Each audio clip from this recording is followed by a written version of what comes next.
श्रद्धा मन शीर्षक का अगली कविता। भरा था मन में नौ उत्साह, सीख लूं ललित कला का ज्ञान। इधर रह गंधर्वों के देश, पिता की हूँ प्यारी संतान। दृष्ट जब जाती हिमगिर और, प्रश्न करता मन अधिक अधीर। धरा की यह सिकुड़न भयभीत, आह कैसी है क्या है पीर। नौ उत्साह माने एक नया उत्साह। ललित कला के अंतर्गत 3 कलाएं आती हैं, गायन, वादन और नृत्य।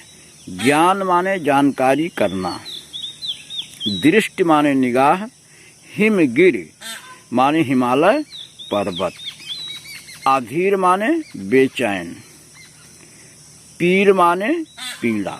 तो श्रद्धा कहती है, भरा था मन में नौ उत्साह, मेरा युवा मन एक नए उत्साह से भरा हुआ था। अर्थात मेरे युवा मन में एक नया उत्साह भरा था।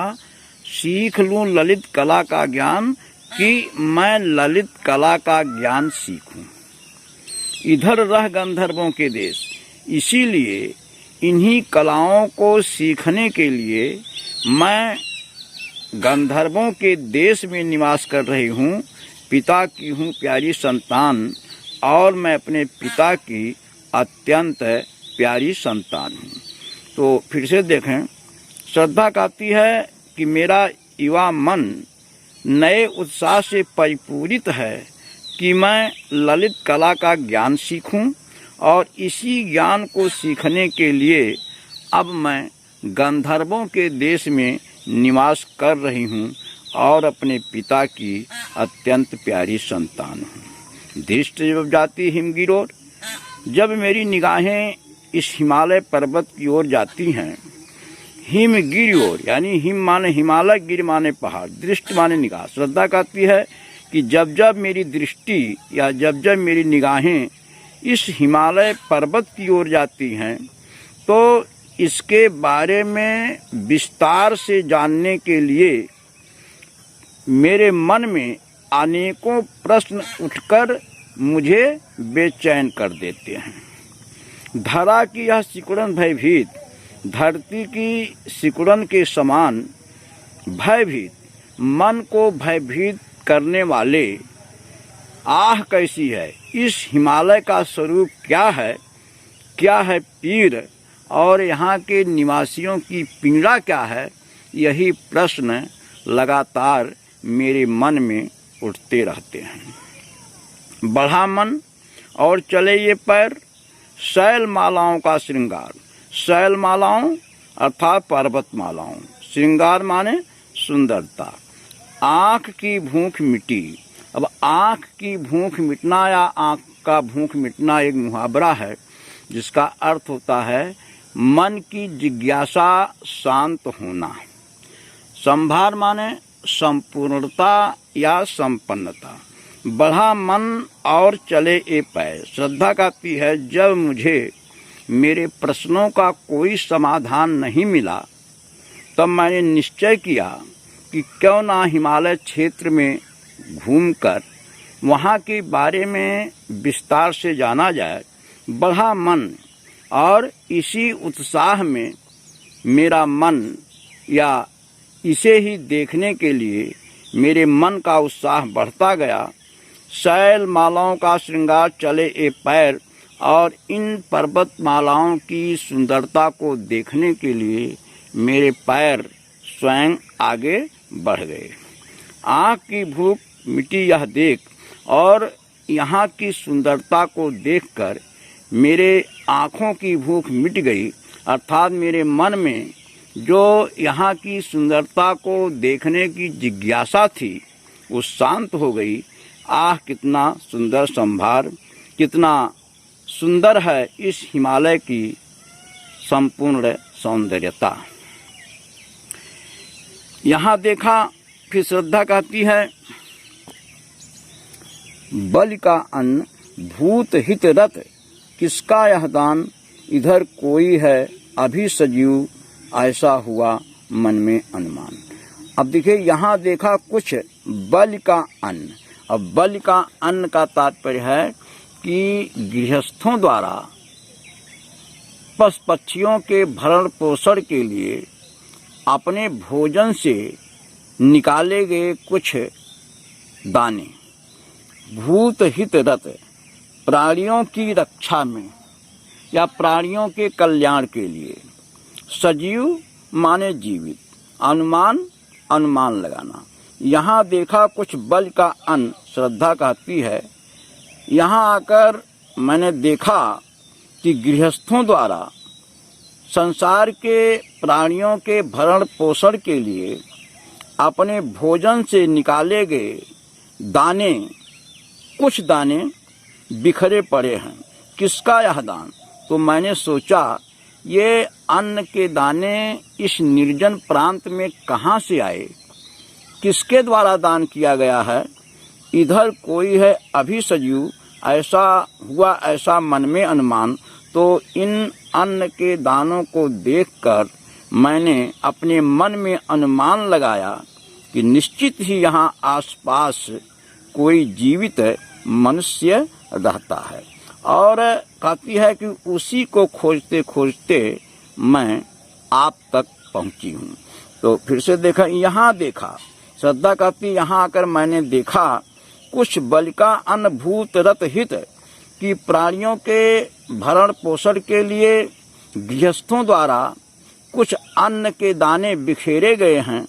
तो इन अन्न के दानों को देखकर मैंने सोचा कि इस निर्जन प्रांत में ये अन्न के दाने कहाँ से आए, किसके द्वारा दान किया गया है। और इन दानों को देखकर मैंने अपने मन में अनुमान लगाया कि निश्चित ही यहाँ आसपास कोई जीवित व्यक्ति रहता है और उसी को खोजते खोजते मैं आप तक पहुंची हूँ। फिर आगे कहती है, तपस्वी क्यों इतने हो क्लांत, वेदना का यह कैसा वेग, आह तुम कितने अधिक हताश, बताओ यह कैसा उद्वेग। फिर श्रद्धा कहती, तपस्वी, हे तपस्वी, मुझे ये समझ में नहीं आता है क्यों इतने हो क्लांत, कि तुम इतने थके हुए मुरझाए हुए क्यों दिखाई देते हो। वेदना का यह कैसा वेग, तुम्हारे मन में वेदना की इतनी तीव्रता क्यों है, अर्थात तुम्हारे मन में वेदना की इतनी तीव्रता क्यों उमड़ रही है। आह तुम कितने अधिक हताश, अरे तुम तो एक सक्षम और दृढ़ पुरुष हो, कितने हताश, तुम इतने हताश और निराश क्यों हो। बताओ यह कैसा उद्वेग, मुझे बताओ तुम्हारे मन में ये कैसी पीड़ा है, अर्थात तुम्हारा मन क्षोभ से क्यों भरा हुआ है। फिर से देखें, तपस्वी, श्रद्धा मनु से कहती है कि हे तपस्वी, क्यों इतने हो क्लांत, मेरी समझ में यह नहीं आता है कि तुम इतने थके हुए हताश और निराश क्यों दिखाई देते हो। वेदना का यह कैसा वेग, तुम्हारे मन में वेदना की यह तीव्रता क्यों उमड़ रही है, जबकि तुम एक सक्षम और दृढ़ पुरुष हो। तुम कितने अधिक हताश, तुम इतने अधिक हताश और निराश क्यों हो। बताओ यह कैसा उद्वेग, मुझे बताओ तुम्हारा मन क्षोभ से क्यों भरा हुआ है। फिर आगे कहती है, दुख की पिछली रजनी बीच विकसता सुख का नवल प्रभात, एक पर्दा यह झीना नील छिपाए हैं जिसमें सुखगात। फिर श्रद्धा मनु को समझाते हुए कहती है, दुख की पिछली रजनी बीच, दुख की पिछली काली रात के बीच से ही विकसता सुख का नवल प्रभात, नए प्रभात का विकास होता है या नई सुबह विकसित होती है। यानी दुख की पिछली काली अंधियारी रात के बीच से ही नए सवेरे का विकास होता है या नया सवेरा विकसित होता है। एक पर्दा यह झीना नील छिपाए है जिसमें सुगात। फिर कहती है, बीती हुई रात के झीने नीले धुंधलके के समान बीते हुए दुख की अनुभूति सुख के बीच एक पर्दा बनी हुई है। तो दुख की पिछली रजनी बीच विकसता सुख का नवल प्रभात। श्रद्धा मनु को समझाते हुए कहती है कि दुख की पिछली काली रात्रि के बीच से ही सुख का नया सवेरा विकसित होता है। एक पर्दा या झीना नील, आगे कहती है बीती हुई रात के झीने नीले धुंधलके के समान बीते हुए दुख की अनुभूति सुख के बीच एक पर्दा बनी हुई है, अर्थात सुख और दुख है। ये प्रकृति का नियम है। जैसे रात्रि के गर्भ में एक दिन छिपा होता है और दिन के गर्भ में एक रात्रि छिपी होती है, अर्थात जैसे रात्रि के बीतने पर दिन होता है और दिन के बीतने पर रात्रि होती है, उसी प्रकार ये प्रकृति का नियम है कि मानव जीवन में सुख और दुख आते रहते हैं। जिसे तुम समझे हो अभिशाप, जगत की ज्वालाओं का मूल, इसका वा रहस्य वरदान, कभी मत जाओ इसको भूल।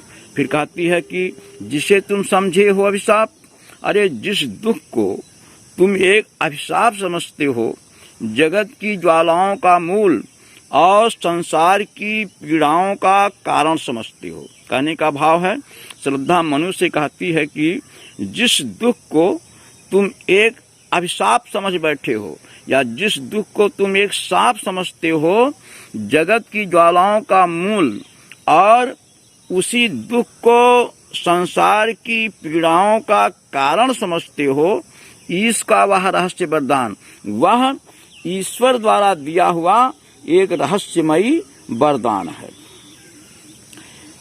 क्योंकि यही पीड़ा मनुष्य को सुख प्राप्ति के लिए प्रेरित करती है। कभी मत जाओ इसको भूल, इसलिए इसे कभी मत भूलो। और भी सरल करेंगे, श्रद्धा मनु से कहती है जिसे तुम समझे अभिशाप, अरे जिस दुख को तुम अभिशाप समझते हो, जगत की ज्वालाओं का मूल और उसे ही संसार की समस्त पीड़ाओं का मूल माने जड़ या कारण समझते हो, इसका रहस्य वरदान, वह ईश्वर का दिया हुआ एक रहस्यमयी वरदान है। क्योंकि यही पीड़ा मनुष्य को सुख प्राप्त करने के लिए प्रेरित करती है। कभी मत जाओ इसको जाओ भूल, इसलिए ईश्वर के इस रहस्यमयी वरदान को कभी मत भूलो। फिर अगली कविता, लगे कहने मन सहित विषाद, मधुर मारुष से ये उच्छ्वास, अधिक उत्साह तरंग अभात, उठाते मानस में सविलास, किंतु जीवन कितना निरपाय, लिया है देख नहीं संदेश, संदेश की जगह पर संदेह होना चाहिए। निराशा है जिसका परिणाम सफलता का वह कल्पित गे। लगे कहने मन सहित विषाद, विषाद माने दुख। श्रद्धा की वाणी को सुन करके मनु ने बड़े ही दुख से के साथ कहा, मधुर मारुष से उच्छ्वास, अधिक उत्साह तरंग आवाज, उठाते मानस में साविलास। साविलास माने विलासपूर्ण, उच्छ्वास माने श्वास, मधुर मारुत माने हवा, तरंग माने लहर, अबाध, अबाध माने बिना रुके हुए अर्थात लगातार या निरंतर। तो लगे कहने मन सहित विषाद, श्रद्धा की वाणी को सुनकर मनु ने बड़े ही दुख के साथ कहा कि तन मन को आह्लादित करने वाली मधुर मारुष से, मधुर हवाओं के समान या सुगंधित हवाओं के समान उच्छ्वासों द्वारा जो तुमने विलासपूर्ण बातें कही हैं, अधिक उत्साह तरंग बात, वो हृदय में निरंतर उत्साह की तरंगें उठाने वाली हैं। फिर से देखें, लगे कहने मन सहित विषाद, श्रद्धा की वाणी को सुनकर मनु ने बड़े ही दुख के साथ कहा कि तन मन को आह्लादित करने वाली सुगंधित हवाओं के समान उच्छ्वासों द्वारा जो तुमने विलासपूर्ण बातें कही हैं, वह हृदय में अबाध माने निरंतर उत्साह की तरंगें उठाने वाली हैं। किंतु जीवन कितना निरपाय, किंतु माने लेकिन, मानव जीवन कितना विवश है, मानव जीवन कितना निरपाय है, लिया है देख, इसका मैंने जीवन में अनुभव करके देख लिया है। नहीं संदेह, और इसमें कोई संदेह भी नहीं है, क्योंकि मानव जीवन बड़ा ही लाचार है, मजबूर है, उसके अपने हाथों में कुछ नहीं है। वही बात मनु कहते हैं कि किंतु माने लेकिन जीवन कितना निरुपाय, मानव जीवन कितना विवश है, मानव जीवन कितना लाचार है, इसका अनुभव करके मैंने अपने जीवन में देख लिया है, नहीं संदेह, और इसमें कोई संदेह नहीं है। निराशा है जिसका परिणाम सफलता का वह कल्पित ज्ञेय है। फिर कहती है कि मानव जीवन कितना विवश है, उसके अपने हाथ में कुछ नहीं है, इसका अनुभव करके मैंने देख लिया। तो जीवन तो सफलताओं की कल्पना का घर है, जिसका परिणाम निराशाजनक है। फिर अगली कविता, कहा आगंतुक ने सास्नेह, अरे तुम इतने हुए अधीर, हार बैठे जीवन का दांव, जीते मरकर जिसको वीर। कहा आगंतुक ने, मनु की बातों को सुनकर आगंतुक माने आने वाला व्यक्ति अर्थात श्रद्धा ने कहा, सास ने बड़े ही प्रेम से कहा, अरे तुम इतने हुए अधीर, अरे तुम इतने अधीर हो गए हो, हार बैठे जीवन का दांव। ऐसा प्रतीत होता है कि तुम अपने जीवन की बाजी को हार गए हो, अर्थात तुम अपना धैर्य खो बैठे हो। जीते मरकर जिसको वीर, अरे अपने जीवन में उस सफलता को प्राप्त करने के प्रति निराश हो चुके हो, जिसे कर्मशील एवं साहसी पुरुष अपने कठिन परिश्रम के आधार पर प्राप्त करते हैं। तो फिर से देख, कहा आगंतुक ने, मनु की वाणी को सुनकर आने वाला व्यक्ति अर्थात श्रद्धा ने बड़े ही प्रेम से कहा, अरे तुम इतने अधिक अधीर हो गए हो, ऐसा लगता है कि तुम अपना धैर्य खो बैठे हो और अपने जीवन में उस सफलता को प्राप्त करने के प्रति निराश हो चुके हो, जिसे कर्मशील एवं साहसी पुरुष अपने कठिन परिश्रम के आधार पर प्राप्त करते हैं। जीतते मरकर वीर, वीर माने साहसी पुरुष है, और मरकर यानी कठिन परिश्रम करके। तप नहीं केवल जीवन सत्य, करुण या क्षणिक दिन अवसाद, तरल आकाश से है भरा, आकाश की जगह पर आकांक्षा होना चाहिए, सो रहा आशा का आह्लाद। और कहती है कि तप नहीं केवल जीवन सत्य। मनु को तपस्वी के रूप में देखकर श्रद्धा कहती है, तप नहीं केवल जीवन सत्य, तपस्या करना ही केवल जीवन का सत्य नहीं है। अर्थात तुम तपस्या कर रहे हो तो जीवन की सच्चाई केवल तपस्या से नहीं है। तप नहीं केवल जीवन सत्य, यानी केवल तपस्या करते रहना ही जीवन का सत्य नहीं है। करुण या क्षणिक दिन अवसाद, अवसाद माने खेद, दिन माने दीनता, क्षणिक माने क्षण भर के लिए, करुण माने करुणा। तो कहते दीनता और करुणा के भावों से ओतप्रोत तुम्हारा यह मन स्थित क्षणिक है। तरल आकाश से है भरा, सो रहा आशा का आह्लाद। फिर कहती है जीवन तो प्रगति की अभिलाषाओं, आशाओं तथा प्रसन्नता से भरा पड़ा है। तरल आकाश यानी तरल आकाश का मतलब होगा प्रगति की अभिलाषा। तो कहती है कि तरल आकाश से है भरा, सो रहा आशा का अनुवाद, जीवन तो प्रगति की अभिलाषाओं, आशाओं तथा प्रसन्नता से भरा पड़ा है, सो रहा आशा का अभिलाष है। इसलिए तुम अपनी अभिलाषाओं, इच्छाओं को जगाओ और उत्साहपूर्वक जीवन व्यतीत करो।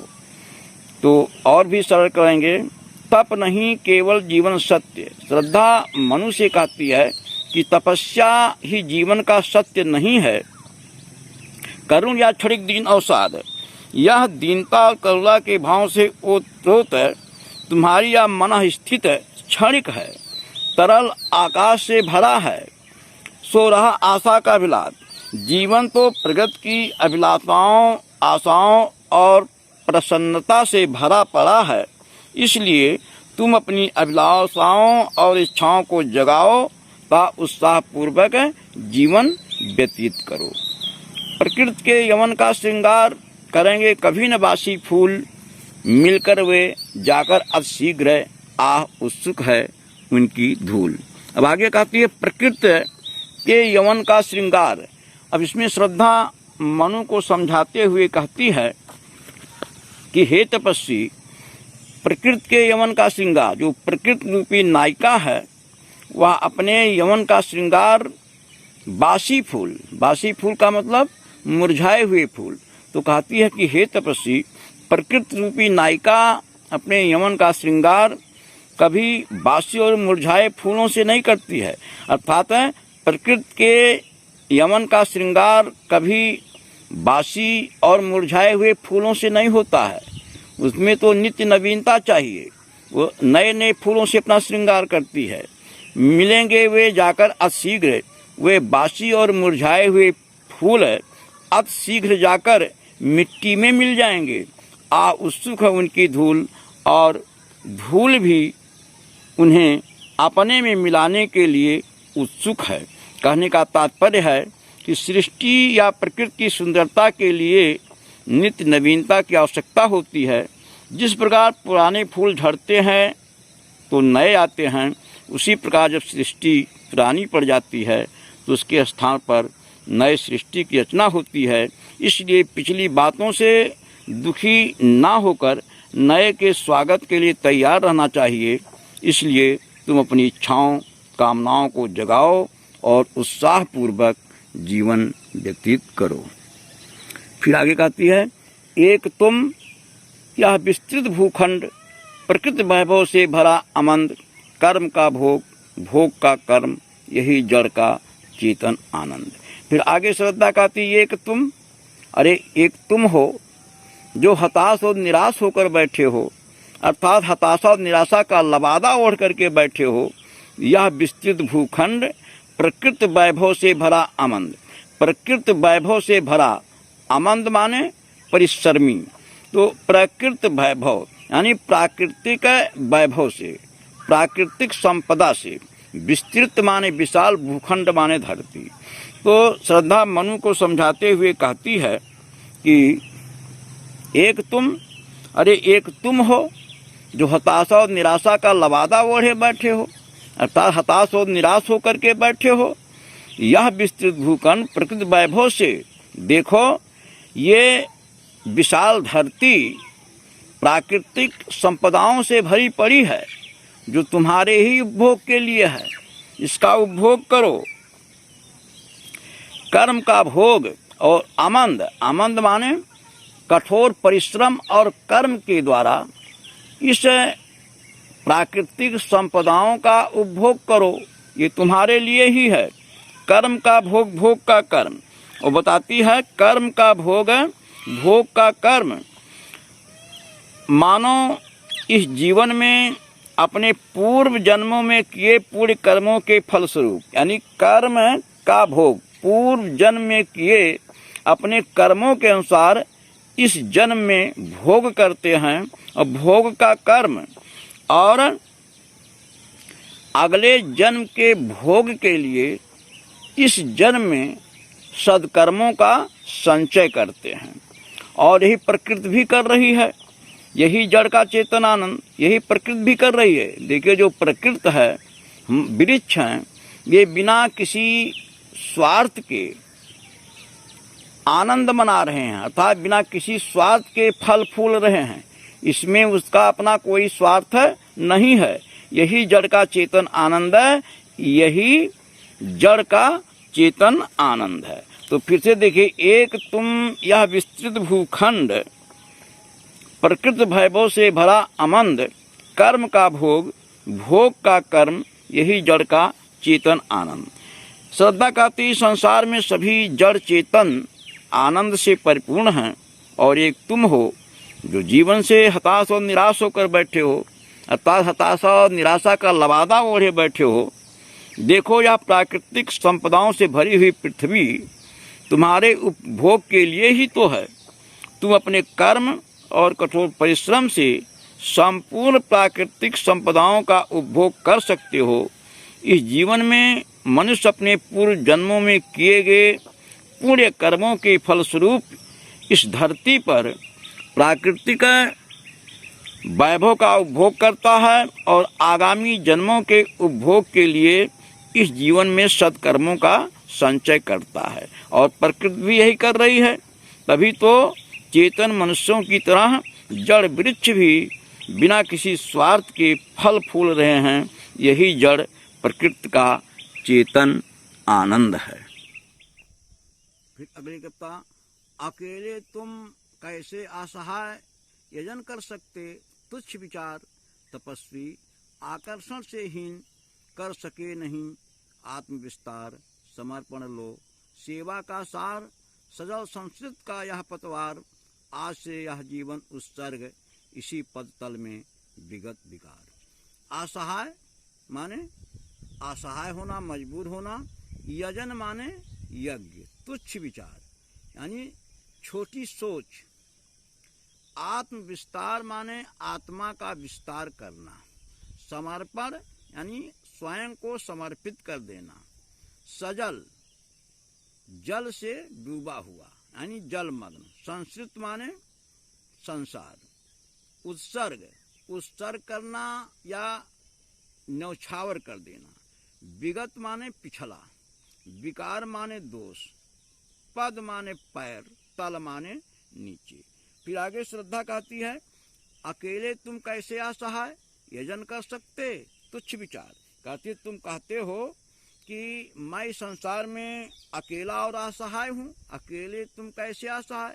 अरे तुम ये कहते हो कि संसार में अकेला और असहाय हूँ, यजन कर सकते। फिर यह तुम भूत यज्ञ कैसे कर सकते हो। अब भूत यज्ञ में 5 प्रकार की यज्ञ बताई गई हैं, जिसका हम बात करेंगे। ये 5 प्रकार के यज्ञ ऐसी हमारी मान्यता है कि प्रत्येक गृहस्थ को प्रतिदिन करना चाहिए। ये भूत यज्ञ में 5 प्रकार की यज्ञ आती है। ब्रह्म यज्ञ अर्थात नित्य संध्या बंदन। पितृ यज्ञ पूर्वजों का स्मरण करना। देव यज्ञ देवी देवताओं की पूजा करना, हवन करना। भूत यज्ञ इसमें बल वैश्य देव आता है और मनुष्य यज्ञ अर्थात आतिथ्य सत्कार और लोगों के साथ उचित व्यवहार। ये 5 प्रकार के भूत यज्ञ बताए गए हैं। तो अर्थ देखते हैं, अकेले तुम कैसे असहाय। अरे तुम कहते हो कि मैं इस संसार में अकेला हूँ, असहाय हूँ, यजन कर सकते। तो तुम अकेले यज्ञ कैसे कर सकते हो, जबकि भारतीय संस्कृति के अनुसार यज्ञ कभी अकेले में नहीं किया जा सकता। यानी यज्ञ को पति पत्नी दोनों मिलकर के संपन्न करते हैं और तुम अकेले हो तो भला ये भूत यज्ञ कैसे कर सकते हो।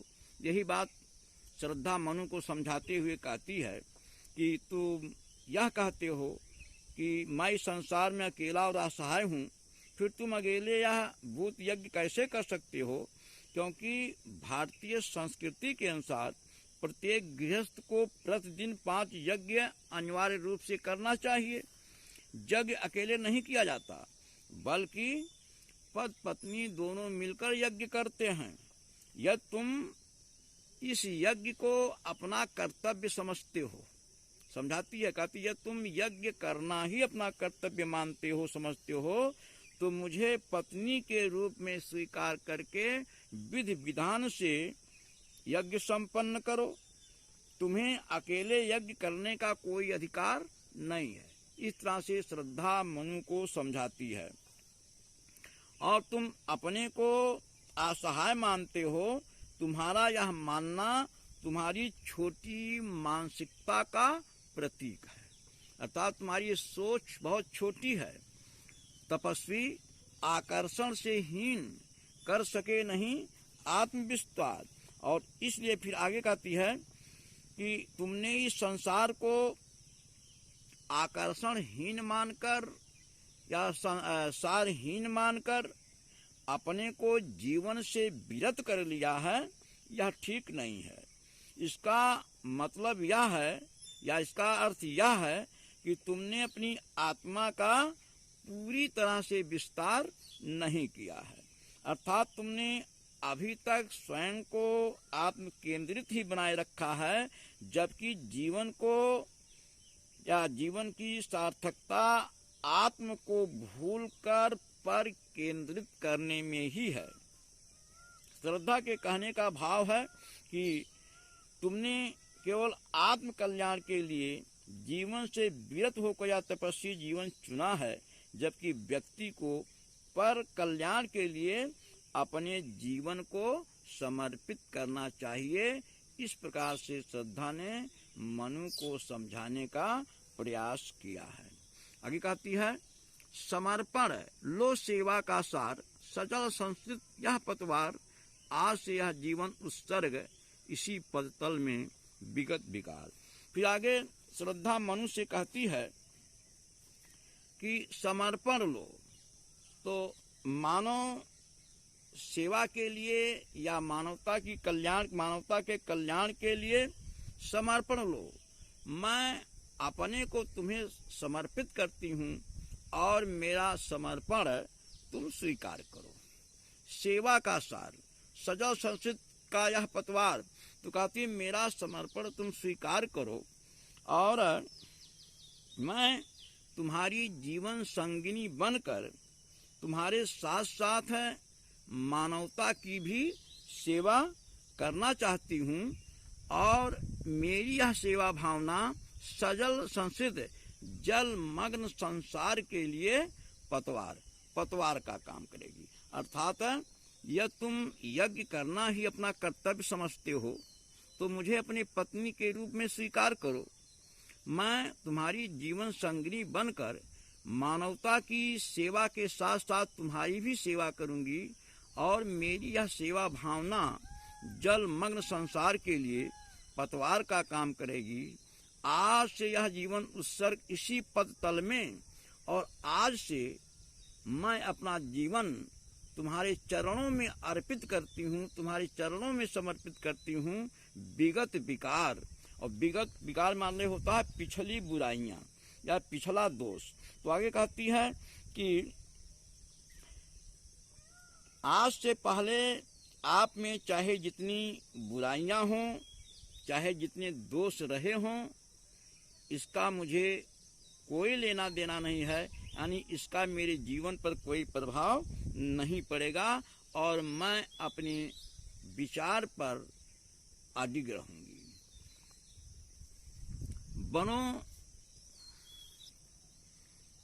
बनो संस्कृत के मूल रहस्य, तुम्ही से फैलेगी यह बेल, विश्व भर सौरभ से भर जाए, सुमन के खेलो सुंदर खेल। और यह क्या तुम सुनते नहीं, विधाता का मंगल वरदान, शक्तिशाली हो विजयी बनो, विश्व में गूंज रहा जयगान। और आगे फिर कहती है, बनो संस्कृत के मूल रहस्य, संस्कृत में संसार के मूल रहस्य बनो, तुम्ही सी फैलेगी यह बेल। फैलेगी यह बेल का तात्पर्य सृष्टि रूपी जो लता है वो आगे फैलेगी। विश्व भर सौरभ, सौरभ माने सुगंध, विश्व माने संसार, सुमन माने फूल।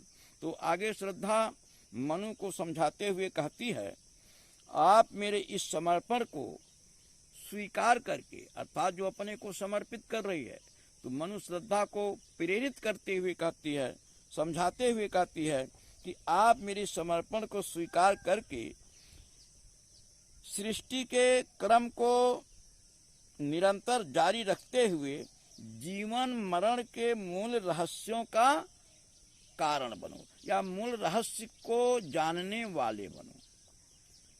विश्व भर सौरभ से भर जाए, सुमन के खेलो सुंदर खेल। यदि तुम अपने जीवन में तटस्थ रहोगे तो यहीं पर सृष्टि का अंत हो जाएगा। इसलिए समझाती है, मेरा समर्पण स्वीकार करके, अर्थात तुम मुझे पत्नी के रूप में स्वीकार करके मानव सृष्टि की बेल को, मानव सृष्टि की लता को आगे बढ़ाओ और तुम्हारे तथा हमारे मिलन से जो मानव रूपी सृष्टि है ये सारे संसार में फैल जाएगी। तो विश्व भर सौरभ से भर जाए, सुमन के खेलो सुंदर खेल। तो फिर कहती, तुम मेरे संयोग से मेरे मिलन से मानव रूपी सुमनों की रचना करके, सुमन यहाँ बाल बच्चों के संदर्भ में कहा गया है, तो कहती है तुम मेरे संयोग से मानव रूपी सुमनों की रचना करके खेलो सुंदर खेल, जीवन के सुंदर खेल को जी भर के खेलो, जिससे विश्व भर सौरभ से जाए, जिससे सारा संसार उन सुमनों की किलकारी रूपी सुगंध से महक उठे। तो थोड़ा इसका कठिन व्याख्या है। तो ये कहती है कि श्रद्धा मनु को अपना समर्पण स्वीकार करने के लिए प्रेरित करते हुए कहती है कि आप मेरे समर्पण को स्वीकार करके सृष्टि के क्रम को अनवरत जारी रखते हुए जीवन मरण के मूल रहस्यों को जानने वाले बनो। यदि तुम अब भी जीवन से तटस्थ रहे तो सृष्टि का यही अंत हो जाएगा। अतः मेरा समर्पण स्वीकार करके, अर्थात मुझे अपनी जीवन संगनी बनाकर इस मानव सृष्टि की बेल को आगे बढ़ाओ।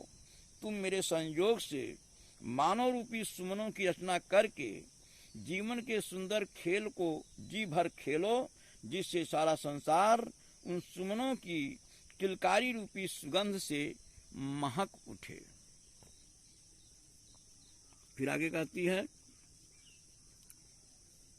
और यह क्या तुम सुनते नहीं, विधाता का मंगल वरदान, शक्तिशाली हो विजयी बनो, विश्व में गूंज रहा जयगान, डरो मत अरे अमृत संतान, अग्रसर है मंगलमय वृद्धि, पूरा आकर्षण जीवन केंद्र, खिंच आवेगी सकल समृद्धि। फिर आगे श्रद्धा कहती है कि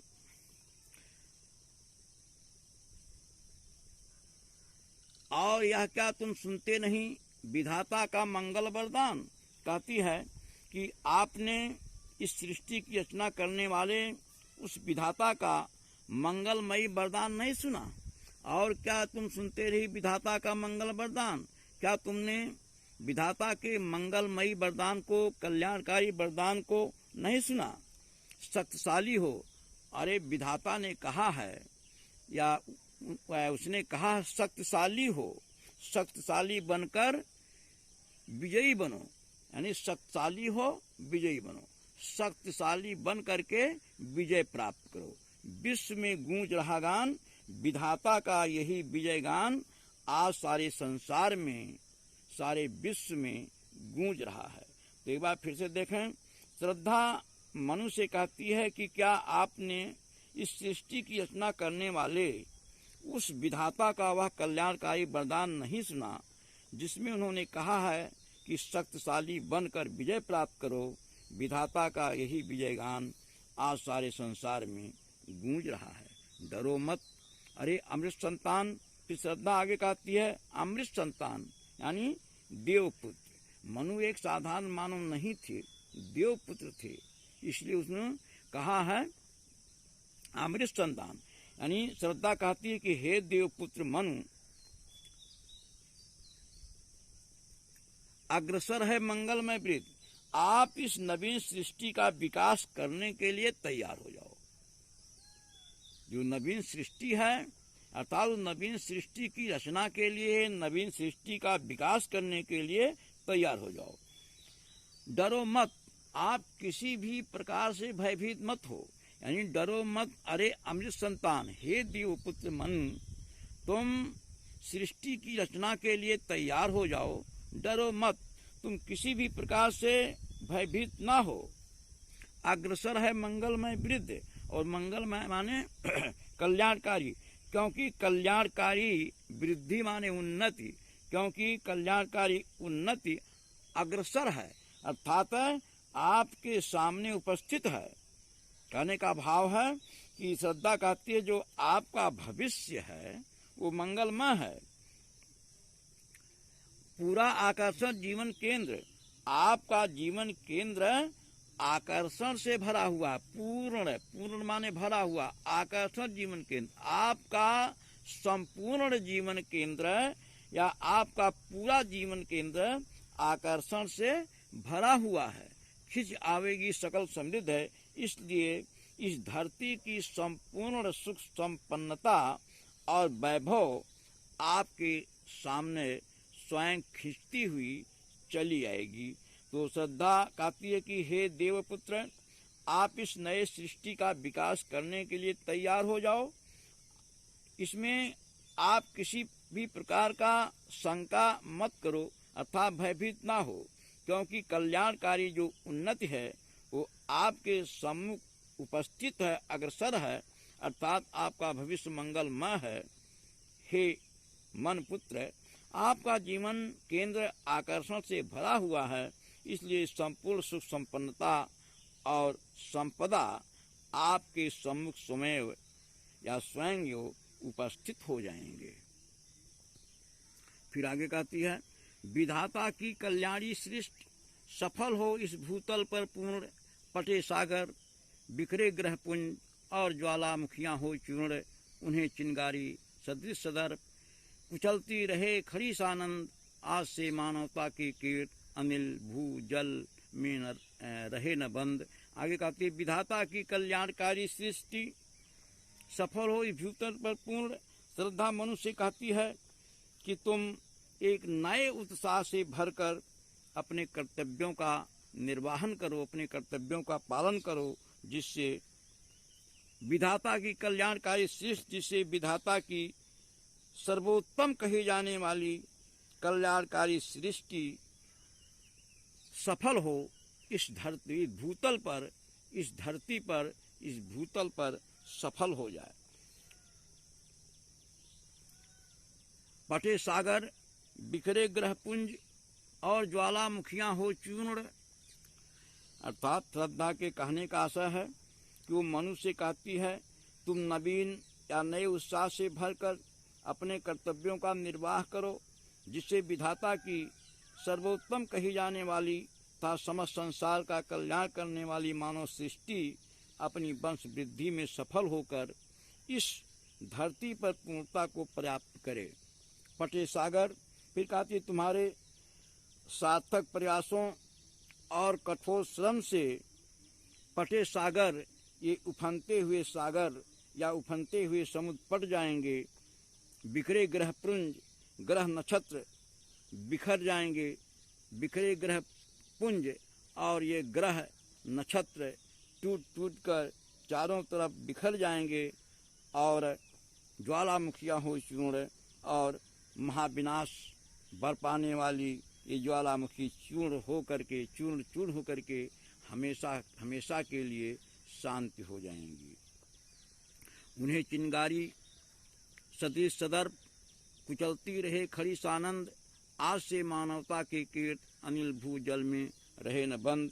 फिर आगे कहती है कि यह तुम निराशा से हट करके दृढ़ निश्चय से अपने कर्तव्य में लग जाओगे तो सागर, ग्रह, नक्षत्र, ज्वालामुखी जैसी आपदाएं हैं, उनको चिंगारी को पैर से कुचल कर उन्हें चिंगारी सदृश, सदृश माने समान, सदर्प, दर्प के साथ, सानंद, आनंद माने आनंद पूर्वक।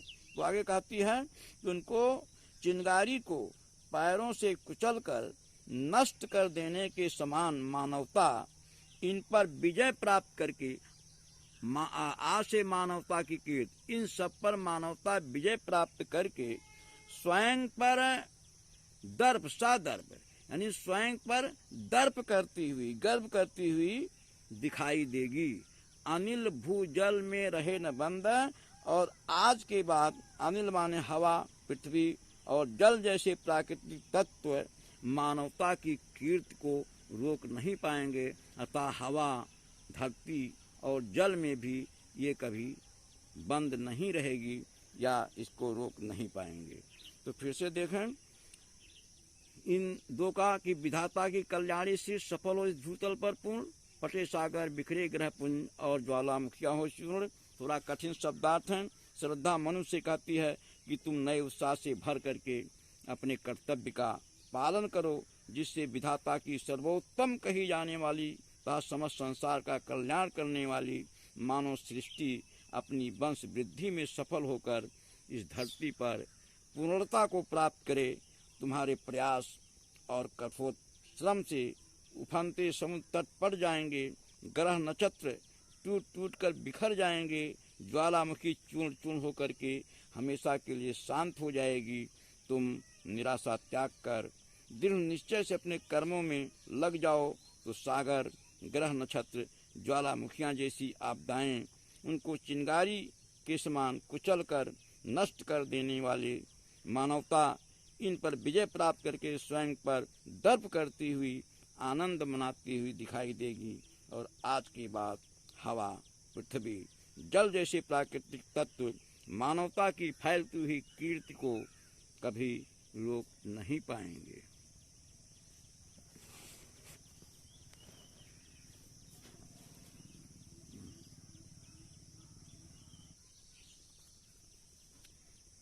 जलद के फूटे कितने उच्च, दीप कच्छप डूबे उतराए, किंतु वह खड़ी रहे दृढ़ मूर्त, अभ्युदय का कर रही उपाय। शक्त के विद्युत कण जो व्यस्त विकल बिखरे हैं, हो निरपाय, समन्वय उसका करे समस्त, विजयनी मानवता हो जाए। और कविता का शीर्षक का लास्ट कविता, जलद के फूटे कितने उच्च, दीप कच्छप डूबे उतराए। फिर श्रद्धा मनु को समझाते हुए कहती है कि समुद्र में ना जाने कितने स्रोत, उच्च माने स्रोत, तो श्रद्धा मनु को समझाते हुए कहती है कि समुद्र में ना जाने कितने स्रोत फूट पड़े थे, दीप कच्छप डूबे उतराए, जिसके परिणाम स्वरूप दीप कच्छप और उसमें डूबने उतराने लगे थे। अर्थात जब समुद्र में महाप्रलय के बाद समुद्र में ना जाने कितने स्रोते फूटे और उसमें दीप और कच्छप अर्थात जीव जंतु डूबने उतराने लगे थे, किंतु मेरे और तुम्हारे रूप में यह मानवता आज भी सुदृढ़ मूर्ति के समान खड़ी हुई अपने नवीन उत्थान का प्रयास कर रही है। किंतु वह खड़ी रहे दृढ़ मूर्ति, अभ्युदय का कर रही उपाय। तो कहने का भाव है, श्रद्धा कहती है कि समुद्र के कितने स्रोत फूट पड़े थे, जिनके फलस्वरूप पृथ्वी के समस्त द्वीप और कच्छप आदि जीव जंतु उसमें डूबने उतराने लगे थे, किंतु मेरे और तुम्हारे रूप में यह मानवता आज भी दृढ़ मूर्ति के समान खड़ी हुई अपने नए उत्थान का प्रयास कर रही है। कहने का भाव है कि मानवता महाप्रलय पर भी विजय प्राप्त करके स्वयं के अस्तित्व को बचाने में सफल हुई है। शक्ति के विद्युत कण जो व्यस्त विकल बिखरे हैं निरपाय, समन्वय उसका करें समस्त, विजयनी मानवता हो जाए। और इस तरह से अंतिम में श्रद्धा कहती है कि शक्ति के विद्युत कण अर्थात सृष्टि की रचना करने वाले शक्तिशाली विद्युत सृष्टि की रचना शक्तिशाली विद्युत कणों से हुई है। इस प्रकार श्रद्धा मनु को समझाते हुए कहती है कि इस सृष्टि की रचना शक्तिशाली विद्युत कणों अर्थात मनुष्यों के द्वारा हुई है, किंतु जब तक ये विद्युत कण अलग अलग होकर भटकते रहेंगे, अर्थात जब तक मानव जाति अलग अलग होकर के भटकती रहेगी, जब तक बिखरी रहेगी, तब तक निरुपाय वो निरुपाय ही रहेंगे अर्थात शक्तिहीन रहेंगे। तो कहने का भाव है कि श्रद्धा कहती है सृष्टि की रचना शक्तिशाली विद्युत कणों अर्थात मानव के द्वारा हुई है, और जब तक ये विद्युत कण अर्थात जब तक ये मानव अलग अलग होकर भटकते रहते हैं, तब तक ये शक्तिहीन बने रहते हैं अर्थात किसी भी प्रकार के निर्माण में असमर्थ रहते हैं। समन्वय उसका करे समस्त, विजयनी मानवता हो जाए। और अंतिम में श्रद्धा कहती है किसी भी पर जिस क्षण ये विद्युत शक्ति कण अर्थात ये कण ये मानव आपस में समन्वित हो जाएंगे, आपस में मिल जाएंगे, तो विजयनी मानवता हो जाए, तो चारों तरफ मानवता की जीत होगी अर्थात विश्व भर को जीत लेने के पास शक्ति प्रकट होगी और मानवता अपने पूर्ण विकसित रूप में प्रतिष्ठित हो जाएगी। बहुत बहुत धन्यवाद। श्रद्धा मन शीर्षक यहीं पर समाप्त होता है। हम अगली कविता अगले पाठ के साथ पुनः मिलेंगे, तब तक के लिए बहुत बहुत धन्यवाद।